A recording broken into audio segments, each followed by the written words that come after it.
Salut à tous, c'est Quentin, j'espère que vous allez bien.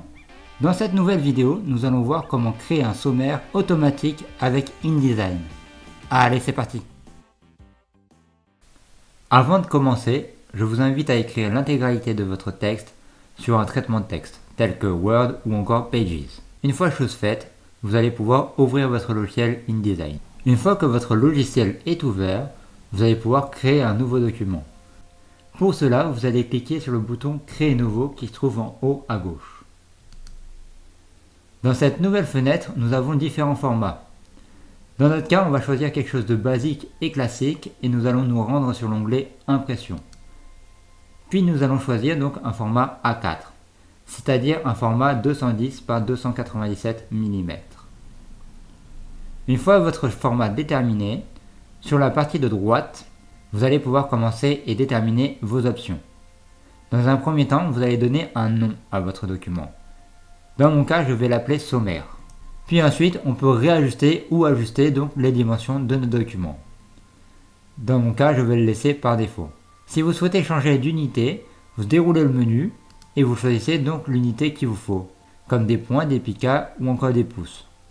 Nous, vu qu'on travaille sur un document print, on va le laisser en millimètres. Vous choisissez l'orientation, si vous le voulez en portrait ou en paysage, le nombre de pages, donc nous on va dire 8 pages, et l'option vis-à-vis. Donc si vous ne souhaitez pas l'option vis-à-vis, vous décochez la petite case.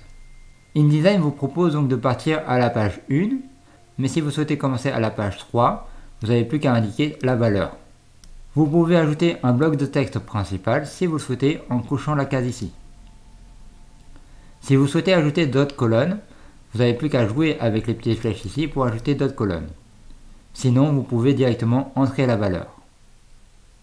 Nous, on va laisser à une colonne. Si vous souhaitez avoir des gouttières un peu plus grandes, ici c'est la même chose, vous entrez la valeur. Vous allez pouvoir aussi déterminer donc vos marges, vos fonds perdus et vos lignes de bloc. Une fois que vous avez terminé avec ces options, vous pouvez afficher l'aperçu en cliquant dans cette petite case. Et puis dès que c'est prêt, vous pouvez cliquer sur le bouton Créer. Dans un premier temps, nous allons retourner sur notre logiciel de traitement de texte pour pouvoir copier notre dernier. Il faut savoir que c'est du lorem ipsum, c'est-à-dire que c'est du texte de substitution. Je vais donc sélectionner l'intégralité de mon texte avec le raccourci Commande A ou Ctrl A. Et puis je vais donc le copier. Donc j'utilise le raccourci Commande C ou Ctrl C. Je retourne sur mon logiciel InDesign. Et puis maintenant, avec l'outil texte, je vais donc créer un bloc. Je rappelle, l'outil texte se trouve sur la barre d'outils qui est à gauche de votre logiciel. C'est celui-ci, le raccourci est T, donc je le sélectionne et je fais un bloc de texte. Mais je ne le fais pas n'importe où, je vais le faire sur la 3e page. Pourquoi la 3e page? Puisque sur la première page, il y aura donc ma page de couverture et sur la 2e page, il y aura mon sommaire. Donc je l'ajuste bien.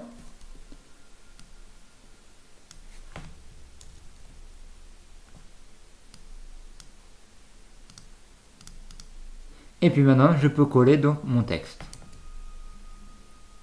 Quand je descends en bas de mon document, je peux m'apercevoir qu'il y a un petit carré rouge. C'est-à-dire que du texte est caché et qu'il n'y a pas la suite du texte. Pour cela, je resélectionne mon outil sélection qui se trouve dans ma barre d'outils. Donc c'est la première icône qui est la petite flèche ici. Et puis je clique sur le petit carré en rouge. Et vous voyez, mon curseur a changé. J'ai donc la suite de mon texte. Je vais maintenant pouvoir le coller sur la page suivante. Pour cela, je n'ai plus qu'à faire un clic gauche à l'aide de ma souris. Et là, j'ai l'intégralité de mon texte. Quand j'ai écrit mon texte sur mon logiciel de traitement de texte, j'avais plus ou moins préparé donc mes titres. Donc ici, par exemple, ça va être un titre principal. Et ici, ça sera un titre secondaire. Et j'en ai mis un petit peu partout dans mon document. Maintenant, pour faire un sommaire automatique, je vais devoir appliquer un style de paragraphe dans le logiciel InDesign. Et pour réaliser cette manipulation, je vais aller sur mon panneau style de paragraphe. Si vous ne le trouvez pas sur votre plan de travail, je vous invite à aller dans les menus, puis dans Fenêtre, dans Style, et puis vous allez donc choisir Style de paragraphe. S'il y est, vous allez pouvoir donc cliquer sur le bouton plus qui se trouve en bas de ce panneau. Et vous voyez, un nouveau style de paragraphe est apparu. Il s'appelle Style de paragraphe 1. Pour pouvoir le modifier, je double-clique sur son nom. Et puis je vais commencer par lui donner un nouveau nom. Dans mon exemple, je vais l'appeler titre principal. Je vais donc pouvoir modifier mon style grâce aux options qui se trouvent sur la colonne de gauche. Alors je vais commencer par aller dans format de caractère de base. Et puis je vais choisir une typographie. Je vais choisir par exemple Myriad Pro. Et puis donc vu que c'est un titre principal, je vais le mettre en bold. Et puis je vais le mettre en 18. Je vais appliquer une couleur, donc je me retrouve dans couleur des caractères. Et je vais choisir par exemple cyan. Une fois que j'ai déterminé toutes mes options, je peux cliquer sur le bouton OK. Nous avons donc créé notre premier style de paragraphe. Je vais donc continuer en créant un deuxième pour les titres secondaires. Pour cela, je me rends sur le bouton plus qui se trouve en bas de mon panneau. Et puis dans style de paragraphe 1 qui vient d'apparaître, je refais la même manipulation, donc je double-clique. Là, je l'appelle titre secondaire.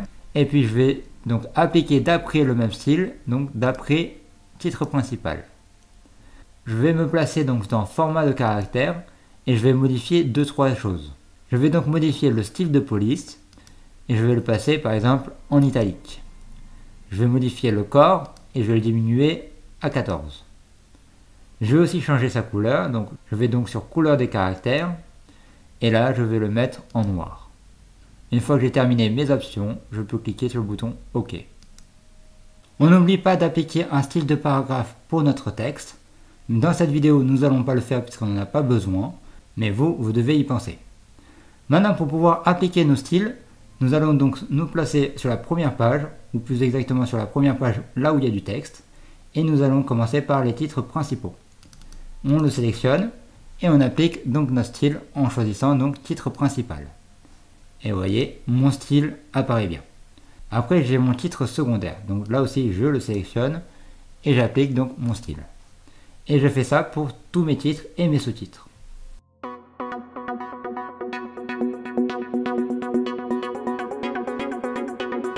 Maintenant que ces choses faites, je vais pouvoir donc modifier si je veux mes styles de paragraphe. Je vois que c'est un petit peu serré, donc je vais laisser un peu d'espace. Pour cela, je vais me sélectionner dans le vide. Donc je resélectionne donc l'outil sélection et je clique dans le vide. Il faut qu'il n'y ait aucun élément de sélectionné. Et je me positionne donc sur mon titre principal. Je vais aller dans retrait et espacement. Et puis ensuite, je vais choisir donc espace avant. Je vais mettre 3 mm et espace après 3 mm aussi. Et je clique sur OK. Et vous voyez, tout d'un coup, j'ai plus de place qu'avant. Donc j'ai plus d'aération. Maintenant, pour faire notre sommaire, on va sur la page en question. Donc pour moi, ça sera la page numéro 2. Et ici, dans les options, je vais aller dans Page et puis ensuite Table des matières. Dans un premier temps, nous allons pouvoir donner un nom à notre table des matières. Soit vous le laissez par défaut si ça vous convient, sinon on peut l'appeler sommaire par exemple. Ensuite, on va pouvoir appliquer un style, mais on verra ça juste après. En dessous, nous avons une partie très importante pour pouvoir configurer notre sommaire. Ce sont les styles de la table des matières. C'est-à-dire que si vous souhaitez uniquement sur votre sommaire les titres principaux, vous allez donc sélectionner titre principal, cliquer sur le bouton Ajouter, et là vous n'aurez que les titres principaux sur votre sommaire. Si vous souhaitez donc plusieurs styles de paragraphes, c'est-à-dire les titres principaux et les titres secondaires, vous allez sélectionner donc titre secondaire, cliquer sur le bouton Ajouter, et là vous aurez donc les titres principaux et les titres secondaires dans votre sommaire. Si vous souhaitez en supprimer un, vous le sélectionnez bien et vous cliquez sur le bouton Supprimer. Si après vous décidez de le réinclure, vous resélectionnez donc titre secondaire et vous cliquez sur le bouton Ajouter. Il faut savoir que vous pouvez aussi modifier l'ordre.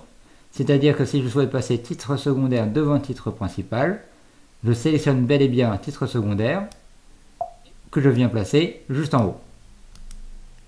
Là, ça n'a aucun sens, donc je vais pouvoir resélectionner et repasser titre principal en première position. Une fois que j'ai ajouté donc mes styles de paragraphe, je peux cliquer sur le bouton OK.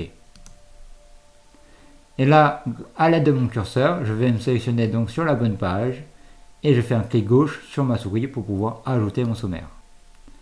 Il est passé en haut, de temps en temps il y a un petit souci, donc je n'ai plus qu'à prendre mon bloc de texte, diminuer et le replacer là où je le souhaite. Hormis ce petit souci de positionnement, vous pouvez constater que mon sommaire s'est bien appliqué. Vous pouvez retrouver donc les titres principaux et les titres secondaires ainsi que le titre sommaire. Mais vous pouvez voir qu'il y a aussi les numéros de page. Alors, pourquoi nous avons utilisé des styles de paragraphe pour ceux qui ne connaissent pas du tout InDesign? Les styles de paragraphe permettent de gagner du temps quand vous faites des modifications par la suite sur votre document.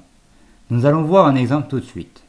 Si par exemple je décide de rajouter un titre, on va dire ici, voilà, on va rajouter un titre, on va l'appeler titre tout simplement pour cet exemple, et nous allons donc lui appliquer un style de paragraphe. On va lui appliquer le style de paragraphe titre principal, on vérifie que c'est bon, ok, et maintenant pour pouvoir l'ajouter au sommaire, au lieu de tous retaper à la main, vous allez d'abord sélectionner donc votre bloc où il y a votre sommaire, puis vous allez aller dans les menus qui se trouvent en haut, sur page, et puis là vous allez cliquer sur mettre à jour la table des matières. Et voilà, mon titre est apparu. Et c'est comme ça que vous allez gagner énormément de temps dans votre procédure. Au début on a l'impression de perdre du temps à créer des styles et des styles et des styles, mais au final vous allez vraiment en gagner et vous aurez un travail beaucoup plus propre. Si maintenant vous souhaitez designer et personnaliser votre table de matière, nous allons commencer par modifier donc le mot sommaire. Nous allons créer un nouveau style de paragraphe, donc on revient sur le petit plus qui se trouve en bas du panneau et nous allons l'appeler donc cette fois-ci table des matières. Nous allons donc changer sa couleur, pour cela on va dans couleur et caractère. Je vais choisir cette couleur-ci. Si vous ne trouvez pas la couleur qu'il vous faut dans cette liste, vous cliquez sur le carré en couleur et à l'aide de ce panneau, vous allez pouvoir déterminer la couleur qu'il vous faut. Vous jouez avec les curseurs et vous cherchez la couleur qu'il vous faut. Sinon, vous rentrez le code CMJN de votre couleur. Je vais maintenant aller dans retrait et espacement et puis je vais aligner mon titre au centre. Et là, une fois que j'ai terminé, je peux cliquer sur le bouton OK. Pour le moment, on ne voit aucune différence. Pour pouvoir appliquer mon style, je vais aller dans le menu en haut et je vais aller dans Page. Puis ensuite, je sélectionne Style de table des matières. Ici, je choisis donc Style de table des matières 1 et je fais OK. Puis maintenant, je vais aller dans Page, Table des matières. Je vais donc choisir Style ici, Table des matières. Hop. Et je clique sur OK.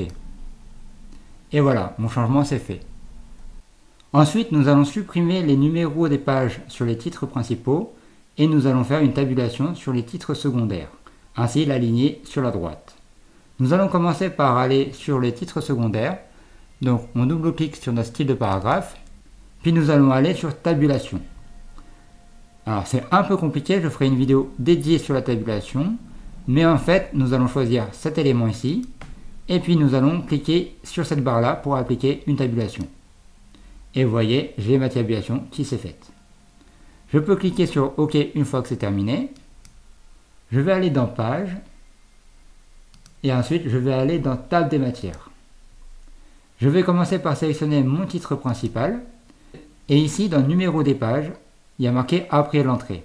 C'est-à-dire que je vais appliquer un numéro des pages après mon titre. Si je ne souhaite pas de numéro, je déroule le menu et je clique sur Aucun numéro de page. Voilà, les numéros de page ont bel et bien disparu. Pour avoir ma tabulation totalement à droite sur mes titres secondaires, je retourne dans Page et Table des matières. Puis ensuite, je sélectionne donc bel et bien titre secondaire. Et ici, dans cette partie entre l'entrée et le numéro, je peux effacer ceci. Et je vais sélectionner Tabulation de retrait à droite. Et là, je clique sur OK. On peut constater que ma tabulation est parfaite. Je n'ai plus qu'à descendre mon bloc pour pouvoir intégrer mon image. Pour cela, je vais me placer en bas de ma page. Je diminue la taille de mon bloc. Je le descends. Et ensuite, je vais chercher le bloc rectangulaire. qui se trouve dans mes outils, ici. Donc le raccourci est F, je le sélectionne, je dessine un bloc, et là je fais commande D, je vais chercher mon image, donc c'est celle-ci, je la sélectionne, je clique sur le bouton ouvrir, là je fais un clic droit, et je fais ajustement, remplir le bloc proportionnellement. Alors en temps normal, vous devez adapter votre image à la base, avec Photoshop ou un logiciel tel que Photoshop. Là, je l'ai fait un petit peu à l'arrache puisque c'est juste une démonstration, mais normalement votre image doit être prête au bon format et aux bonnes dimensions, dès le départ.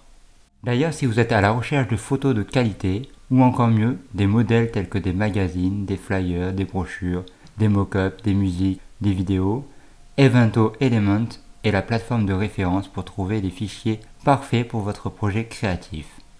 Le plus gros point fort de cette plateforme, c'est qu'il n'y a pas de limite de téléchargement. Vous pouvez télécharger autant de fichiers que vous le souhaitez.